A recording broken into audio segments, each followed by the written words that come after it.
Hello po, magandang araw. So, bali itong project po namin sa phase 3, nag-decide si ma'am na ang gagamitin niya pong deco stone sa kanyang front extension. Sa mga poste po is deco stone. So, nandito po kami ni Ray sa Tion Paul Tile Center.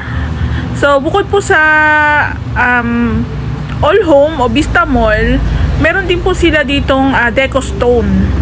Pero ang alam ko po sa kanila is pre-order. So, kailangan mag-message ka po muna sa kanilang page. Ayan po. So, bali today, nandito kami para pick upin po yung 4 na box ng deco stone. So, napansin ko nga po yung kanilang mga bagong stocks ng tiles. Ang gaganda po, diba? Yan, 30 by 60 po yan. Mga new design. So, bali, sakto lang din po kasi magpapagas kami ni Ray. So, dumaan na po kami sa Tion Paul. Yung Tion Paul po is malapit bago po mag-SM13. Before po makarating sa Tion Paul, marami na po tayong madadaanan ng mga tile center. Kaso mas gusto ko po kasi yung service nila. Maayos po silang kausap. Nai-entertain naman po kami pag meron kami mga orders. At the same time, maayos po silang mag-handle ng delivery. So, wala po ako nagiging problema sa mga basag. Ayan, may mga damage. Minsan po kasi may mga damage, pero sa kanila, ang ayos po nilang mag-deliver. Ayan, so, na-amaze lang ako kasi may mga bagong design po ng tiles dito. So, pinupost ko rin po yan sa page namin para magkaroon din po ng idea yung mga may unit dito sa Lumina. Ayan po, ang ganda po, diba? So, medyo mas malayo lang siya ng konti. Pero caring-caring nyo po, lalo na kung meron po kayong sasakyan. Ang ganda po, diba? So, bali, ito na po yung 4 boxes ng deco stone ni ma'am. Ayan. Ayan po siya. So, I think nasa 1,700 po ata yun o 1,500. Pero kung ako nga po ang tatanungin, mas okay po ang deco stone compare po sa tiles. Lalo na kung may budget ka rin naman. So, mas maganda po kasing tingnan yung deco stone sa ating mga poste sa harapan. So, bali nung mga nakaraang araw po, nagtanggal na rin po kami o nagbaklas na po kami ng mga tukod dito po sa ating slab. Ayan, so nag-plastering na rin po kami dito sa kabilang side. So, I think yung ating slab is mga nasa 2 linggo po mahigit. Ayan. So, pag ganito pong magpapagawa kayo ng extension, Angeli SF, Armina SF, hintayin po natin yung curing period bago po tayo magtuloy ng gawa. Kasi yung iba, akala nila hindi na pa-priority yung kanilang unit. Hindi po. Nagkataon lang po kasi na may curing process yan. 2 weeks hanggang 28 days bago po tayo magtanggal ng mga tukod nasa pin ng slab. Ayan po. So, ang ganda po talaga ng unit na Angeli SF o Armina, lalo na pag nagawa ng maayos. Kaya ako po talaga, lagi ako nagre-remind, lalo na kung napanood nyo po itong aming mga vlogs, itong aming mga gawa, doon na po talaga kayo sa marunong at maayos na contractor o manggagawa. Kasi sobrang mahal po ng materyales, lalo na po sa extension. Tapos, hindi po magagawa ng maayos. Sayang po yung budget, pati po yung labor. Sayang din po. So, inuuna po namin yung pagpa-plastering. Tapos, siguro po ang next na namin dyan is yung paglalatag ng mga tubo, mga water lines. Then, tsaka po kami magpo-flooring. Ayan po. So, pwede rin po namin unahin yung paglalatag po ng lababo. Ayan. Pwede po namin tanungin si ma'am kung paano po yung setup ng kanyang lababo. Ayan po. So, ito po sa mga susunod na araw, babaklasin na rin po natin yung ating lababo ni Lumina. Ayan. Kasi maglilipat po tayo ng lababo. Ayan. So, naglagay rin po tayo ng tubo sa bandang kusina para po sa babagsakan ng tubig sa slab. Pag umulan po ng malakas, meron po tayong floor drain sa pinaka-slab. Ayan po. So halos matatapos na po natin yung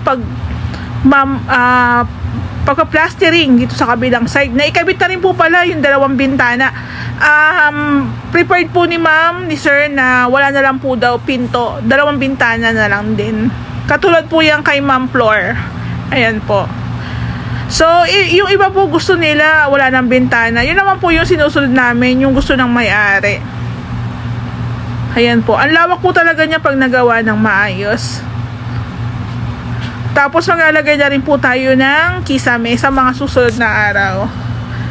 So bali nga po pala sa Rehouse Makeovers, medyo marami po kaming projects na iniikutan. Kaya minsan, yung upload po namin sa YouTube channel, konti lang.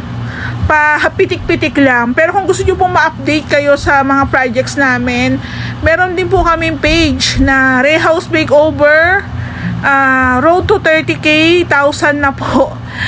30,000 po na followers. Ayan, dumadami po yung aming followers sa FB page. So, ito po is i-wall tiles din po natin to. Lagi na rin po namin sinasuggest yung paglalagay ng wall tiles. Ito po yung sinasabi ko sa inyo na tubo. Tubo sa slab po, ayan. Para maglalagay po kami ng floor drain dyan. Yan, itatap na po namin yan dito sa may tubo, palabas na po doon sa catch basin. Ayan po. Para po hindi na iistakan ng tubig yung ating slab. Kasi hindi naman po yan pwedeng i-island. Kasi nga po syempre may katalikuran. So pantay lang po talaga yung ating pinaka-slab. So abangan po natin kung ano po yun magiging sunod namin gagawin dito. Baka po pagtitibag o pagdidemolish po dito sa may part na to. So dito po sa unit ni ma'am, wala kaming magiging problema pagdating po sa materials kasi na-ready na po namin halos. Intact na intact kumbaga. Kumbaga tao lang po ang kailangan. Andyan lang po ang materials. Ayan. So, recap lang po tayo sa materials pagdating po sa back and front extension. Umabot rin po siya ng kulang-kulang 123,000. Ayan po.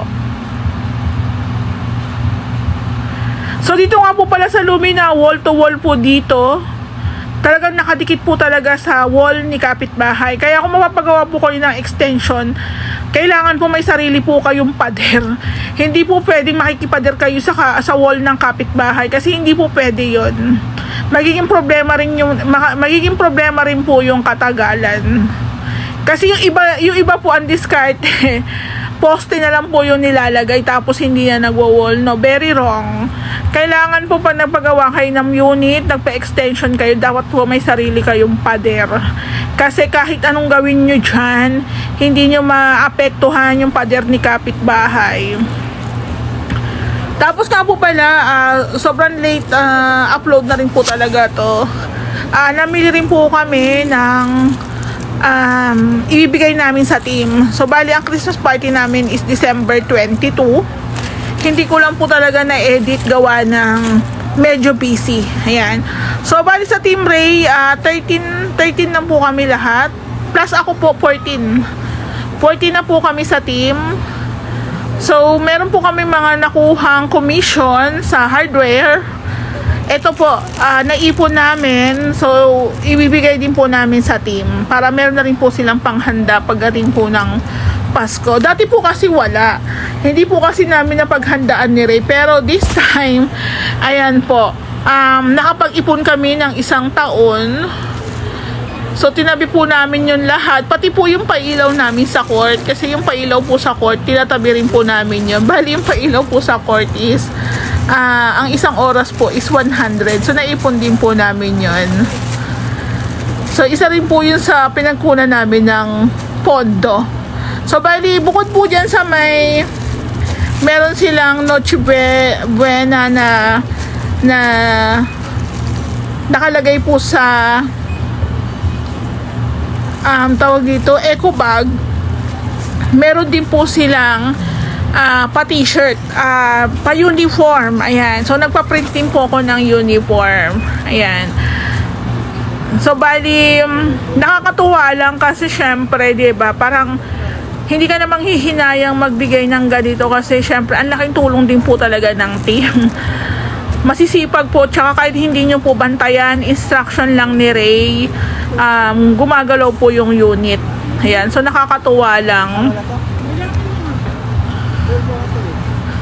So sa susunod na taon, ganyan din po yung magiging discarte namin ni Ray. Mag-iipon po kami, itatabi po namin yung makukuha naming mga commission sa aming mga supplier. Then paghati-hatian po ng team pagdating po ng Pasko. Then nagbigay din po kami ng bonus syempre, kasi syempre karamihan din po sa team is medyo matagal na. Ang Ray House Makeover nga po pala is magpo 4 years na. So nakakatuwa na magpo 4 years na kami. Grabe, super. Ang daming nagpapagawa dito pa lang sa Lumina Tansa. Kaya kung mapapanood nyo po yung aking vlog na to, pasensya na po. Ang sabi kasi ng iba, ma'am, exclusive lang po ba kayo sa Lumina Tansa? Hindi naman po. Kaso, dito po kasi sa Lumina Tansa, sobrang dami po namin projects. Imagine, 10 units po yung ongoing namin. Tapos, meron pa akong mga naka-lineups. Meron pa akong mga naka-schedule. Meron pa akong mga waiting sa permits na lang. Tapos, pwede na rin namin umpisahan. Kaya, paano pa ako makakakuha ng project outside? Kahit gustuhin man namin, kami rin po kasi ang mahihirapan. So siguro, pag wala na kaming project dito sa Lumina Tansa, baka pwede na namin matry sa labas. Pero parang hindi, kasi syempre, sabi nga nila, kung maayos yung trabaho mo, maayos kayong kausap, marami po talagang lalapit at magpapagawa. Lalo na very affordable po yung pinaka-label namin. Kasi package na sa amin, tapos mura lang. Ayan. Tapos, syempre, pagdating naman po sa gawa, pang malakasan din talaga. Sa totoo, hindi po kami basta gawa-gawa lang. Talagang kailangan ay passion, diba? So, ito po yung mga eco bag na paglalagyan po namin ng mga pamaskong handog sa aming team. Ayan po. So nakakatuwa lang, may mga anak din pong kasama dyan, kaya medyo mahal din po yung aming bill. Pero syempre, pagkakasyahin po natin yan para lahat po mabigyan. So balik na po tayo dito sa unit ni ma'am. So nakapaglatag na rin po kami ng mga tubular. Ayan. So ito na po yung deco stone na dinaanan namin sa Tion Paul Tile Center. Ayan po yung napili ni ma'am na design. Ang ganda rin po. So sabi ni ma'am, isang design lang po ng deco stone yung kanya. Tapos itong pong part na to, is lalagyan din po natin ng deco stone yan. Ayan, mas maganda po deco stone na lang para hindi na po siya pinturahan. Ayan. Tapos ito po is lalagyan din po natin siya ng sealer. Sa mga nagtatanong ng sukat po ng deco stone, sukatin ko po yan para may idea po tayo. Pero ang alam ko po sa ganito pong setup ng front extension na tatlo po yung poste, tas may mahabang pinaka wall, is nasa 4 hanggang 5 box po ng deco stone. Ayan, may mga nakaabang na rin po tayong wires para po sa ating ilaw sa poste. Ayan po. Then maglalagay din po tayo ng plant box dyan. So mas maganda, dito na lang po natin itapat sa may extension yung ating pinaka gate, para kung halimbawa may e-bike si ma'am tsaka si sir may motor, mahaba-haba po yung space. Ayan po. So, update tayo dito sa loob. Itong video ko na po to is, naipon ko lang po siya. Ito po kasi yung ina-upload ko sa FB page namin. Pero sa mga susunod na kuha ko po, puro na po to, landscape ba yun? Landscape po ba yung tawag doon, yung pahiga? Ayan. So, pati rin po sa FB page, landscape na rin po para mas maganda po yung ating view sa YouTube channel. Kaya po pasensya na po kung patayo po yung kuha ko dito. Ayan po. So yung front extension po natin, sakto, bumalik na si Kuya Bok sa team. Mas napapabilis po yung aming gawa. Ayan. Si Kuya Bok po yung nakakulay green. Una po nakasama yan ni Ray, nag-uumpisa pa lang po ang Ray House Makeover. Tsaka si Bugoy na nasa ibang bansa na po ngayon. Tatlo lang po pala sila dati. Ayan. So ito na nga po, na ilatag na yung ating mga tubular. Naglalatag na rin po ng 2x6 na tubular po dito sa may front. So sa amin po nang galing yung inside gutter. Ayan. So, chinecheck po nila kung ang klebe po nung baba ng tubig is papunta po dun sa may alulod. Ayan. Ganito po yung ating discarte dito sa harapan. Nakatago po yung ating alulod. Mas maganda po kasi siyang tingnan. So, ito po nakikita nyong malapad na yan is 2x6 yan.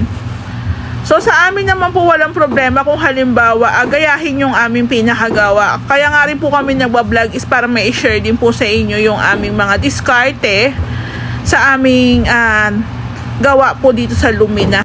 Hindi ko nga lang po pa sa inyo maipapakita kung paano po nila yan ini-install kasi syempre hindi ko naman po siya naaabutan. So ganyan po yung setup niya.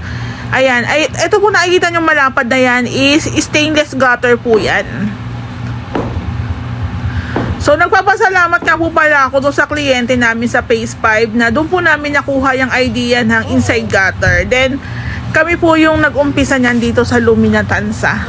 So, ito na nga po sa loob, na-demolish na namin yung ibang wall. Ang gusto rin po kasi ni ma'am is meron siyang bar counter, tapos open po dito. Kasi dito po yung kanyang dining. Ayan. So, kailangan talaga meron ka ditong pangmalakasan na hammer drill. Ayan po. Kasi kung hindi, mahirap pong magtibag. Ayan po. Since ito po is i-wall tiles namin, is pinapasukatan ko ng kay Kuya Bo kung ilang tiles po ang magagamit namin dito sa pinaka-wall. So, mas maganda po i-tiles nyo na lang instead of pintura. Gagastos din po kayo sa pintura. Dagdagan nyo na lang ng konti. Mag-tiles na lang po kayo kasi mas maganda po siyang gamitin. Pang matagalan na rin. Kasi nga po, ang pintura, lalo na sa dito po sa extension natin, prone po sa leaks. Kasi di ba wall to wall po yan. So, yun din po yung kagandahan na naka-wall tiles tayo pagdating dito sa extension. Hindi po tayo mag-aalala na magkakaroon ng discoloration yung ating pintura, lolobo, di ba? Matutuklap. So maganda po naka-wall tiles po yung ating mga wall dito sa extension. So hindi naman po ganun kalaki ang gagastusin.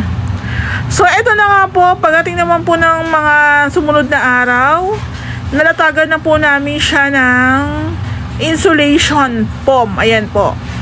Then, na-install na rin po yung ating PVC roof. Ayan po. So, mabilis lang po yung gawa namin. Hindi lang po namin agad talaga matapos yung ibang mga projects. Gawa ng nagkakasabay-sabay po. Pero, yun nga, mabilis naman po yung gawa ng team. Ayan po siya, diba? O, back. Nailatag na po namin yung PVC roof. Ayan, ito na po yung ating alulod. So, sa mga susunod na araw, again and again, ito na po yung ating PVC roof. Maglalagay na rin po tayo ng ceiling dyan. Spandrel ceiling po. Ayan. So, naglalagay na po sila ng flashing. Ayan po. Then, pina-plastering na po yung dito na part. So, again, bawal po ang long span sa may harapan.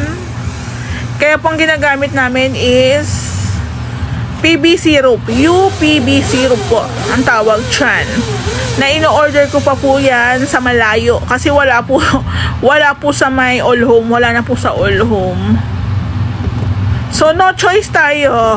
Talagang pagdating pa lang po sa roof, mapapamahal na tayo kasi hindi po allowed yung long span na yero.